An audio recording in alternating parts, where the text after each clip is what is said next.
मैं आपसे एक बहुत महत्वपूर्ण विषय पर चर्चा करना चाहता हूं।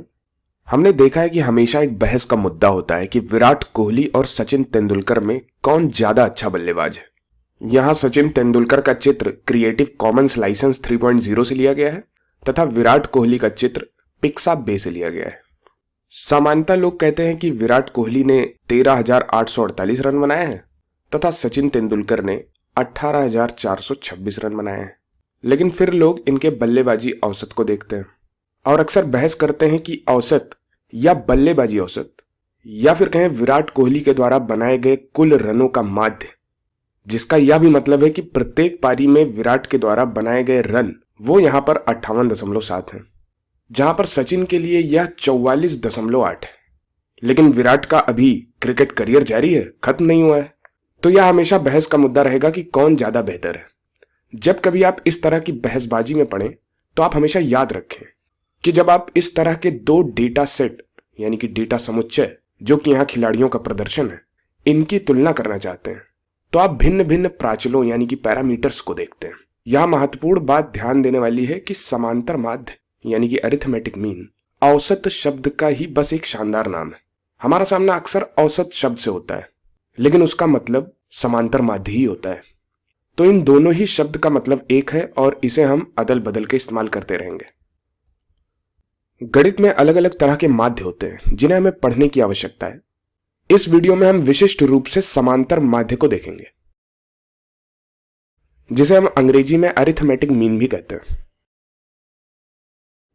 लेकिन यहां पे जो सामान्य प्रश्न दिमाग में आता है वो ये है कि हम क्यों समांतर माध्य पढ़ते हैं, क्या मतलब है समांतर माध्य को पढ़ने का, और ये हमारे वास्तविक जीवन में किस प्रकार से उपयोगी है। तो चलिए आपको एक उदाहरण से समझाता हूं। मान लेते हैं कि एक छात्र है मनोहर, और मनोहर 3 विषयों में प्राप्त अंकों को लेकर चिंतित है। वो 3 विषय अंग्रेजी, गणित और इतिहास हैं। तो यहां अंग्रेजी को लिख लेते हैं, यहां दूसरे रंग से गणित को लिख लेते हैं और यहां पे इतिहास लिख लेते हैं।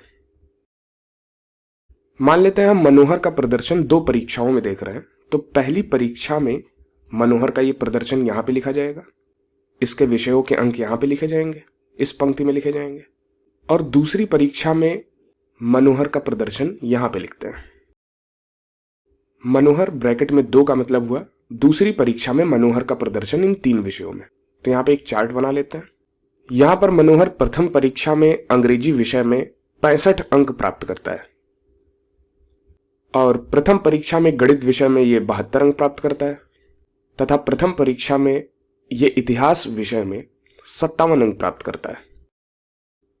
अब मनोहर दूसरी परीक्षा में अंग्रेजी विषय में 73 अंक प्राप्त करता है, गणित विषय में 75 अंक प्राप्त करता है तथा इतिहास में उसका प्रदर्शन और गिर जाता है और वो 40 अंक प्राप्त करता है। अब यहां पर प्रश्न है कि क्या मनोहर का प्रदर्शन दूसरी परीक्षा में पहली परीक्षा के मुकाबले क्या बेहतर हुआ है। तो यहां पे आप देख पा रहे हैं उसने 2 विषयों में बेहतर प्रदर्शन किया है। अंग्रेजी में पहले परीक्षा में उसका 65 था, दूसरी परीक्षा में उसने 73 पाया, तो यहां पे उसका प्रदर्शन बेहतर हुआ। गणित में वो पहली परीक्षा में 72 पाया था, अभी दूसरी परीक्षा में वो 75 पा रहा है, तो यहां भी इसका प्रदर्शन बेहतर हुआ है पहले से। लेकिन इतिहास में इसका प्रदर्शन गिर गया है, पहली परीक्षा में 57 पाया है तथा दूसरी परीक्षा में इसको 40 मिला है, तो प्रदर्शन यहां पे गिर गया है। अब वैसे तो देख के लग रहा होगा कि इसका प्रदर्शन पहले से बेहतर हुआ है क्योंकि उसने 2 विषयों में बेहतर प्रदर्शन किया है, लेकिन इसकी असल में गणना हम कर पाएंगे जब हम समांतर माध्य इनका ज्ञात करेंगे। तो यहां पर एक पैरामीटर है, प्राचल है समांतर माध्य। तो यहां पर हम मनोहर का प्रदर्शन दोनों ही परीक्षाओं में समांतर माध्य निकाल के ज्ञात करेंगे। समांतर माध्य ही वो पैरामीटर है जिसकी मदद से हम बता पाएंगे कि मनोहर का प्रदर्शन बेहतर हुआ है या नहीं।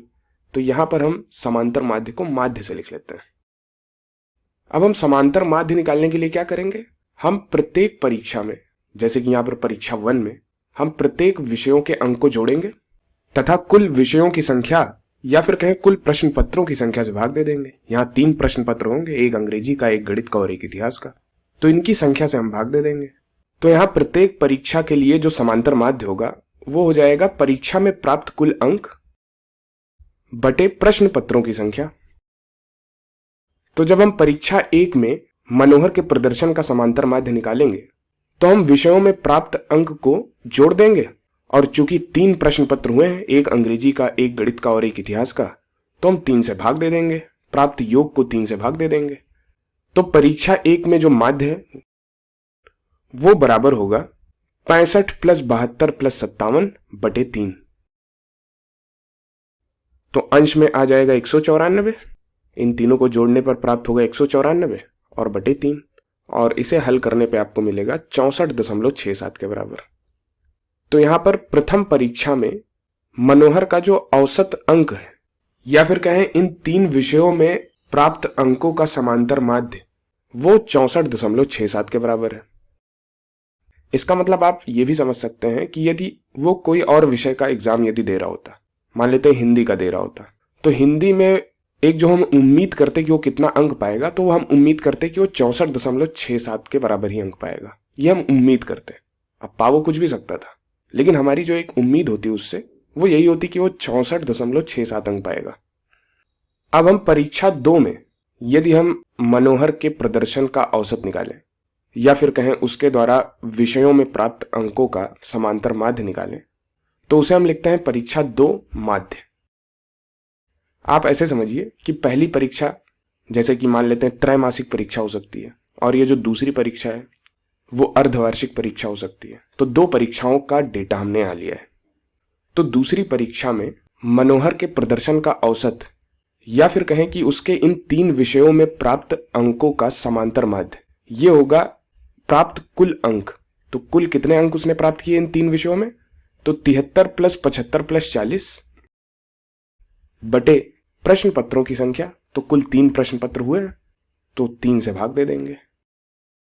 तो ये बराबर हो जाएगा 188 बटे 3। इन तीनों को जोड़ेंगे ऊपर, तो अंश में हमें 188 मिलेगा और बटे 3, और ये बराबर होगा 62.67 के। अब ऐसा हमें लग रहा था कि मनोहर का प्रदर्शन बेहतर हुआ है दूसरी परीक्षा में, क्योंकि उसने अंग्रेजी में बेहतर प्रदर्शन किया है, गणित में बेहतर प्रदर्शन किया है, बस इतिहास में ही उसने बेहतर प्रदर्शन नहीं किया है। 3 विषयों में से 2 विषयों में उसने बेहतर प्रदर्शन किया। तो एक मोटा मोटा अनुमान लग रहा था कि उसका कुल प्रदर्शन बेहतर हुआ है। लेकिन जब हम औसत निकालते हैं, जब हम समांतर माध्य निकालते हैं, तो हमें पता चलता है कि असल में उसका प्रदर्शन गिर गया है। पहली परीक्षा में उसने औसत अंक 64.67 प्राप्त किया था, दूसरी परीक्षा में उसने औसत अंक 62.67 प्राप्त किया। तो इसका प्रदर्शन पहले से खराब हो गया दूसरी परीक्षा में। तो माध्य की सहायता से हम प्रदर्शनों की गणना कर सकते हैं जब हमारे पास भिन्न भिन्न डेटा सेट उपलब्ध है।